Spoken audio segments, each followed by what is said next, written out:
Okay. This is also Zoom video. Hey, Yeah. Hello, how are you? good. How are you doing? Good, good, good. Let me get your image pinned up. There we go. Perfect. So thank you so much for taking some time with us today. Thank you. So, all right. Do you have any questions before we begin? Tell me about you for a sec, would you? Sure, for sure. So we're recording right now, but we're going to edit this. So until the moment I say, okay, we're going, we'll cut everything out. Okay. So this kind of shop talk we'll cut out. Okay. But my name is Joe Kikasola. I'm a film critic, but what I do in a former filmmaker, but most of the time what I do is I'm a professor of film and digital media at Baylor University. Oh, cool. And, Baylor's in Texas, but I run a program for them in New York City, and I have for the last 20 years. And so that's where I live and work. Oh, neat. So, and I get to do fun stuff like this from time to time when people ask me to do it. So, yeah. So I enjoy writing about film a lot. Most of the time it's in the academic space, but sometimes it's in the popular space. And this is just a great conversation to have. And I've seen the film and I loved it. It was fantastic. And I'm so excited to talk with you about it. So awesome. Thank you. Yes. Yes. Thanks. So, anyway, any questions before we get started? It's about a 15-20 minute thing. And I've got a couple kind of anchor questions, but they'll be open. I'll give you a little bit of a heads up. I'm gonna read you 2 quotes as questions as we go. One of them is about the notion of pain. It's from Elaine Scarry, who's a philosopher, and the notion of pain being an unshareable experience, which is what makes it so difficult. I'll read you that quote when I ask you, and I'm going to ask you to sort of talk about the nature of really deep pain and how that kind of related to your work and what you're trying to do on the screen and conveying pain and working through pain. Okay, so I wanted to give you a heads up that that's sort of coming. I think it'll be a little easier when you hear the quote, but and the other is on a quote from Andrei Tarkovsky, the filmmaker, who talks about the nature of art. The aim of art is not to convey ideas or propagate thoughts, but to harrow the soul and prepare it for death, to plow the soul, you know? So that these are, and the reason I'm bringing these up is, and I know this is weird for an interview, the reason I'm bringing these up is these are the 2 quotes that came to mind when I was watching the film. These are the things that I thought the essence that you really nailed in the film. Okay, does that help? Yeah. Does it freak you out? No. We can dismiss any of that if you'd rather not go there. But No, I want to talk about that pain thing. Yeah. Yes. I'm a lot more. I mean, most of the interviews you do are probably typical kind of sell the movie sorts of things, but the image community is very much interested in the ideas that the film is driving. Oh, that's so lovely. And so that's exciting. All right, so I think we're about ready to get started. Okay. Yeah. Great. Terrific. Welcome. Welcome to the whole image community. We are so glad you can join us. My name is Joe Kikasola. I am professor of film and digital media at Baylor University. And occasionally I get asked to do really exceptionally fun things like this. We are talking today about the new film Mass by Fran, Kranz, a writer and director, and Dowd, one of 4 really brilliant actors in this film. And it is such a pleasure to talk with you. Let me first just congratulate you on this really miraculous, wonderful thing that you have wrought. It is an incredibly painful experience. It is an incredibly wonderful experience. It's cathartic, it's important, it's thoughtful. And I'm so excited to talk with you about it. Thank you. Thank you very much. The image community is the motto, the thing that's on the masthead of the journal for so many years is art, faith, and mystery.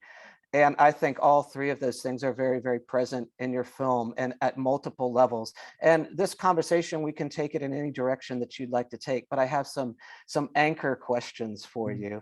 Let me start with you, Fran, particularly with the idea of creating space for a sort of aesthetic or emotional truth to happen, and how you held that intention with creating a pace for the film. Wow. When I've made films and watching and analyzing other films, that I think is one of the trickiest and most difficult things to execute. And I felt like you nailed it brilliantly. And I wondered how you went through that process of balancing that. Yeah, I love that. That's really interesting. I mean, look, something that might have been the most important thing was staying in that room and being truthful to how these meetings really seem to happen. And that people, they don't get, in real life, you don't have the conveniences of film. You don't get to cut away. You don't have flashbacks. There's no score lifting you through these emotions or carrying you through. People sit across the table from people they're at odds with, disagree with, or even blame, even hate, and they work through it. That's what I was reading about when I came across these meetings. And I thought about a lot about the Forgiveness Project, the Truth and Reconciliation Commission in South Africa. I was so inspired by these meetings, but also terrified by it, because I didn't know myself if I could ever participate in something like that. I didn't know if I was capable of forgiveness. And so the work, the effort that it takes to stay in the room and work through that and potentially heal, potentially forgive, seems so admirable and just extraordinary that I wanted to honor it by staying in that space. And as far as pace, it had to take as long as it was going to take. I wasn't going to cut it short. It was going to take all the time it needed, and we were going to honor that. And I had to fight for that occasionally. In the writing, people said, you got to have flashbacks, they got to leave, you got to break this up. In the editing, it was the same thing. I really think this movie would be better closer to 90 minutes if it's just in a room. And I said, I wanted it to be an endurance test. I wanted it to be exhausting emotionally. It's supposed to be formidable. It's supposed to be a challenge, because that work is a challenge. But I fell in love with the room because the room was containing something so extraordinary. And so there's a lot of these shots. I looked a lot at Yasujiro Ozu. Yes. And these kind of perfectly composed, almost geometric shots, and these sort of static shots to just display life or a space and life happening inside that space.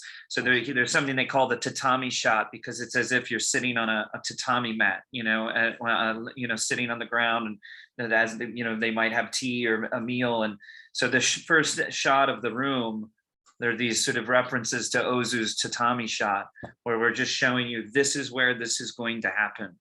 Mm-hmm. And life is going to happen, I'm getting emotional, in this space. And we're not going to compromise that in any way. Do you know? Yeah. And you do that for quite a long time. David Bordwell, the film theorist, calls that planimetric shooting. And it's a beauty to it, in that the shots run long, the camera doesn't move. There's a minimal amount of suggestion of what's supposed to happen in this space. I love that. And rather a lot of maximal kind of space for things to happen and us to observe. But you do get to a point where the camera starts to move a little bit, where the frame gets a little more stacked in its composition, a little more depth.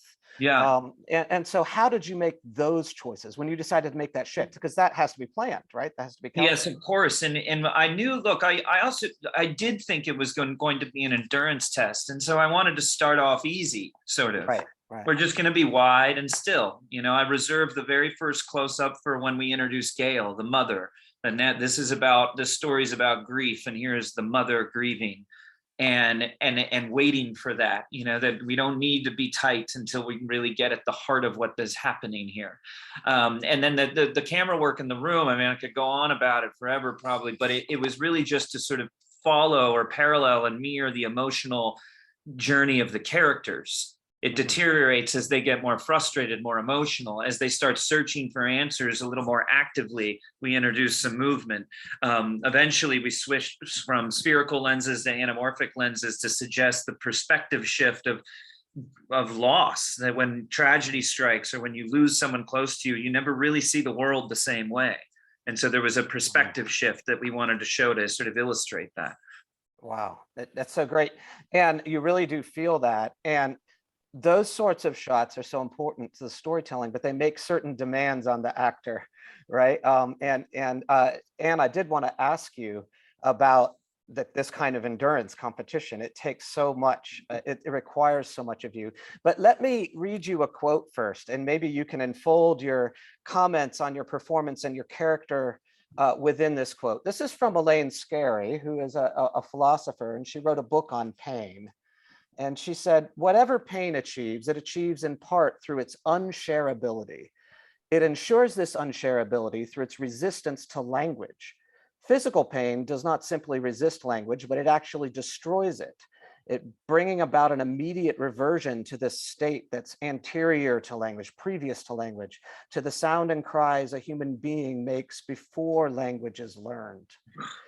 That's the quote that came to mind when I was watching the film, when I was watching you as a character grapple with trying to convey something, not only that you hadn't been permitted to convey as a character, but even if you'd been given all the permission in the world, could you really convey the truth of what that pain was to someone else? And in this moment, it seems like that's extremely critical, both for your character and for you as an actor. So I'm wondering if you could talk a little bit about that process and that challenge. Something just occurred to me, actually, that I hadn't really thought about in relation to this film, but my oldest boy, he's not a boy, he's 29, is on the autistic spectrum. And so he experiences the world differently. Mm. And one of his gifts and one of his challenges is that he doesn't know if it's his emotion or the person he loves. He can't distinguish, you see. And one of the things he was terribly afraid of as a child was pain. Emotional pain, and he would do anything to avoid it. And it would happen in situations in which he was kind of as the young kids, you know, they were like 6, 7, 8, 9, and he was the older cousin in that regard, and he had no filter. So he would say and do anything. And of course, his cousins loved it. They couldn't say those things because they'd be held responsible. So they were crazy about him. And so when it came time to say goodbye in New Hampshire, where they all were, my boy turned to the cousins and said to the one he was closest to, "Thank God I'm leaving. I can't stand you. I never could. I don't want to be anywhere near you. And thank God I'm getting in this car." And the cousin, of course, fell apart. And his mother was caring for him. And we started to leave. And I pulled over and I said to him, "It's hard to say goodbye, isn't it? It's so hard to let go of someone you love so much." And he burst into tears and he wept and he wept and he wept. And that's what he taught me. We will always be able to understand another's pain. Just get to where their language or the lack thereof it lives. And just one more example. This cousin, a couple of years later, gave him something. This was a very shy cousin, and he never shared his artwork. But he gave my boy this beautiful thing. And Liam said, "This is the ugliest thing I ever saw. And why would you give it to me? Because I hate it." And it crushed the kid. So I said, "Can we hold 1 second? 1 second, honey." And I went in the other room and I said, "Sweetie pie, I think what's happening is you don't know what to give him. Is that what's troubling you?" And he said, "What'll I give him? What'll I give him?" And I was literally thinking of something physical. I said, "Well, I have a special pen." And he said, "Oh, I know what I could give him. I could give him my life." And I just thought, God, what's the significance of this in relation to the film? There is always a way through. Yeah. And that quote, I don't know. There is always language, even if it isn't words. And we read much more. The words are the least important thing said in a room. If you're paying attention and you're letting the armor down, boy, do we understand pain. Every one of us. Mm-hmm. That's all. I love the fact that, thank you so much for sharing such a vulnerable story with us, but it points to something that's so important and so true. And and it's something that film brings out so beautifully, is that when Jason Isaacs says, his character Jay says, you don't know how my son died. And Richard says, I do know how your son died. Is no, you don't know. You know, this notion of an experiential truth, you couldn't possibly know. And yet Richard's character, I think, is actually so critical for the film, because he may or may not know 100% all of the pain, but he has given all of the effort in his own way to know it. And in his own way was to kind of recount all of the details of all of the victims, right? And he does it in somewhat of a clinical way, but not a completely detached way. It is his way. It is his way. And it is obviously he put in the effort and he put in the time. And what is so important about that room, and what is so important about the pace and the running time of the film, is we're forced to listen. You know, we have to sit and we have to see past the particular words to absorb the intent and the truth behind it. And so your son's words may not on the page have rung true, but in the presence, in the life, in the oxygen in the room, they're very true. And those who are really listening and those who are really sensitive will see that truth. And I love how you saw that truth behind it. The film gives us, as a time-based medium, gives us space to absorb those kinds of truths. Yeah. I mean, this feels like a conversation Yeah, that's just beautiful. bottomless, and yes, beautiful. If I could just quickly, I think the characters, there is this goal to heal, right? In simple terms, possibly forgive. They don't know how to get there. And this idea of can you share it? Is it unshareable? How do you share it? They don't know how to name it or articulate it. There's differences of sort of opinions about what it even is. I know, where they have to reach is some sense that you can't necessarily name, but just feel, of a kind of shared suffering. And it needs all of them to sort of fully disclose themselves and shed everything, so that there's nothing left but just the human suffering, and that they can connect through that. So I don't know, this is a fascinating thing, because I do believe you can share it or connect through it. I think it's sort of the only way to really find that sort of salvation-like kind of human connection. And the only way to really sort of truly kind of forgive and to reconcile is to appreciate and acknowledge the sort of shared suffering in one another. And I think that's sort of the journey these characters are on. So to think about that, how we can share pain, if it's possible at all, and how we find it in each other. It's fascinating. And I think it speaks to the meditation that the film is, and my own personal exploration and to forgiveness and pain. So I really appreciate the thought and the question. Yeah. So lovely talking to you. Yeah. Oh, thank you. I see we're needing to wrap up. Could I just get one last comment from you? We're running a little bit behind, but if you want to do one quick one, sure. Sure. It seems important to you that it took place in a church, and very prominently near the end, as they're kind of trying to break up the conversation, prominently it says God with us, etc. This notion of sharing, and that deep in Christian theology is this notion that Jesus shares pain by coming into the incarnation. I'm not asking for a big theological comment. I'm just asking why it was important for you to set this in a church setting. I believed it was important. I believe the movie was spiritual. I believe the questioning life and death and the meaning of it all, or meaning in general, and trying to find understanding in things that we cannot understand. I think that's a spiritual pursuit.